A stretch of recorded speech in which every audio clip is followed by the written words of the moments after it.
4টি কাঁকরোল। চলুন এটা দিয়ে নতুন একটি রেসিপি তৈরি করি। প্রথমে কাঁকরোলগুলোকে কেটে নেব।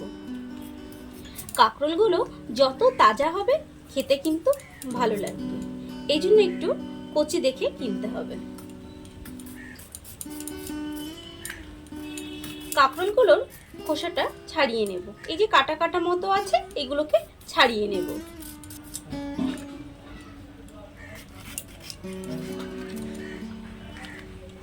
এভাবে কাঁকরোলগুলো কেটে নেব। একটু পাতলা পাতলা করেই কাটবো, যাতে এই বীজগুলো খুব সহজেই ছাড়িয়ে নেওয়া যায়।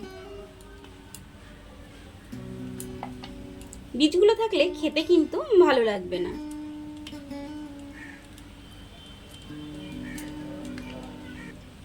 একটু পাতলা করে কাটবেন, দেখবেন এগুলো ছাড়াতে কোনো কষ্টই হবে না।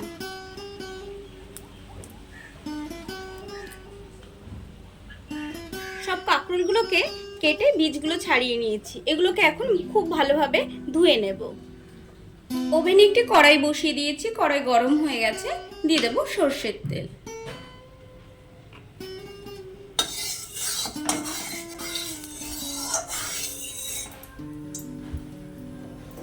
এই রান্নাটি অবশ্যই সরষের তেলে করতে হবে। তেল গরম হয়ে গেছে, দিয়ে দেব কাঁকরোলগুলো।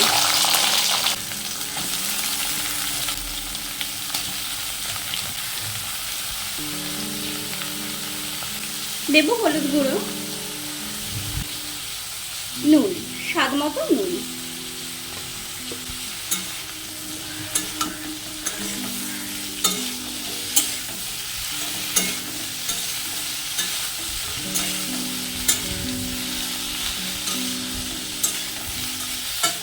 কাঁকরোলগুলোকে অবশ্যই এরকম লাল লাল করে ভেজে নিতে হবে, তবেই রান্নার টেস্ট আসবে।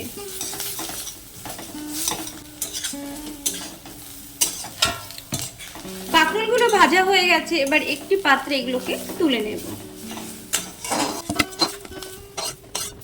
এই কড়াইতেই দিয়ে দেব সামান্য সরষের তেল।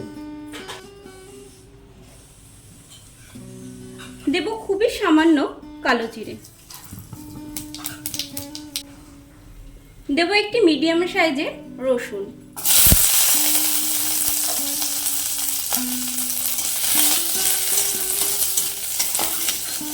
দেব 4টি কাঁচা লঙ্কা। আপনারা চাইলে এখানে শুকনো লঙ্কাও ব্যবহার করতে পারেন। রসুন লঙ্কা ভাজা হয়ে গেছে, এগুলোকেও তুলে নেব। এক টুকরো রুই মাছ নিয়েছি, এটাকে নুন হলুদ দিয়ে ভেজে নিচ্ছি।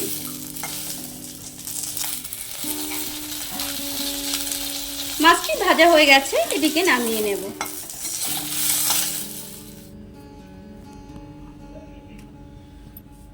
এগুলোকে আমরা বেটে নেব।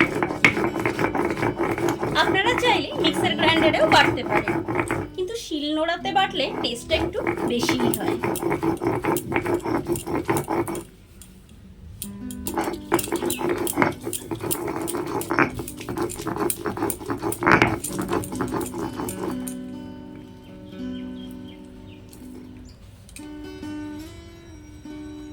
যে মাছটা নিয়েছিলাম সেটাকে বেছে নেব কাঁটাগুলো।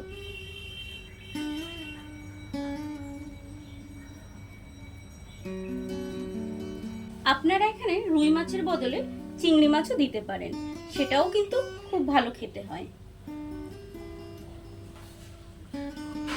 মাছটাও বেটে নেব।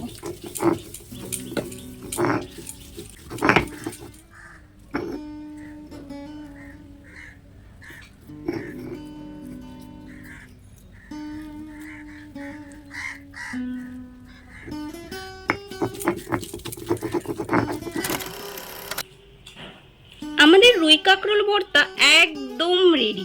আপনারাও বাড়িতে তৈরি করুন, খান। আর আমার রেসিপিটি কেমন লাগলো কমেন্টস করে জানাতে ভুলবেন না। ভালো লাগলে লাইক করবেন, শেয়ার করবেন। এরকম রেসিপি দেখতে হলে চ্যানেলটিকে অবশ্যই সাবস্ক্রাইব করবেন। Thank you.